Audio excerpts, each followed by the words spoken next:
বন্ধুরা, আজকে আমি তোমাদের কাছে চলে এসেছি নতুন আরেকটা আলোচনা নিয়ে। চলো আজকের আলোচনা শুরু করে দিই।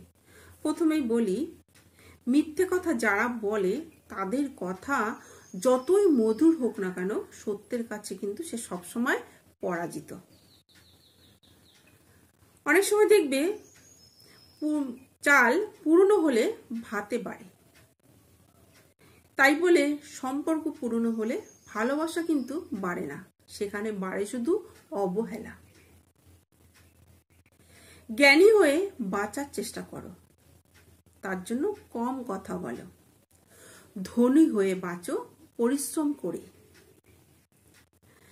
মিথ্যাবাদীদের একটা আশ্চর্যজনক গুণ থাকে, এরা হাসতে হাসতেও মিথ্যা কথা বলে, কাঁদতে কাঁদতেও মিথ্যা কথা বলে, আগুনে হাত দিয়েও মিথ্যা কথা বলে, জলে হাত দিয়েও মিথ্যা কথা বলে, এবং মানুষ হয়ে মানুষকে ছুঁয়েও মিথ্যা কথা বলে। এদের একটা বিরাট একটা গুণ থাকে। রাগ উঠলে মুখটা বন্ধ রাখো।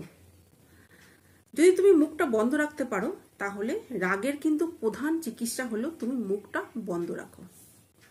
মানুষটা ভালো ছিল, এই কথাটা শুনতে যদি চাও, তাহলে মানুষটাকে মরতে হবে।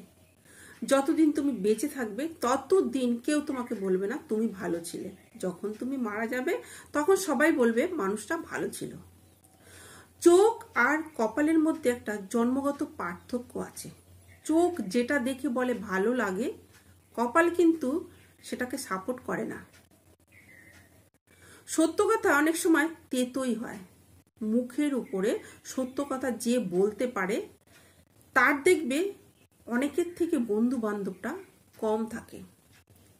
জীবনে যদি বাঁচতে চাও, তবে কারোর কথায় কান না দিয়ে নিজের কাজের দিকে এগিয়ে যাও, তাহলে দেখবে নিজে এগিয়ে যেতে পারবে। তো চলো বন্ধুরা, আজকে এইটুকু বললাম। যদি ভালো লাগে তো অবশ্যই লাইক কমেন্ট করো। নমস্কার।